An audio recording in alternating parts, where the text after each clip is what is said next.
ఆయన చేస్తూ ఉన్న ఇసుక మాఫియాలో భాగంగా ఆ బోట్లు ఆయన అక్కడ పెట్టుకున్నాడు.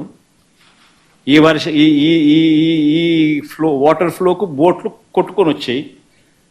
మరి ఆయన 4 నెలల కాలంలో ఆయన 4 నెలల కాలంలో ఆయన పెట్టుకున్న బోట్లు కొట్టుకొని వచ్చి ఆ బోట్ల వల్ల ప్రకాశం బ్యారేజీ మునిగిపోతుందంట. అది ఇంకొక డైవర్షను. విశాఖపట్నం స్టీల్ ప్లాంట్ అమ్మకం మీద కూడా కొత్త మెడికల్ కాలేజీలో ప్రైవేట్ పరం చేసేయాలన్న స్కాముల ఆలోచన మీద వాటి మీద కూడా ఆందోళన జరుగుతూ ఉంటే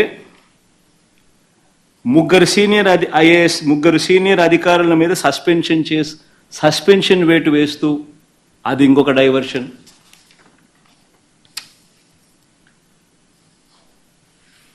చివరికి 100 రోజుల పాలన మీద చంద్రబాబు నాయుడు గారి 100 రోజుల పాలన మీద దృష్టి పెట్టేసరికి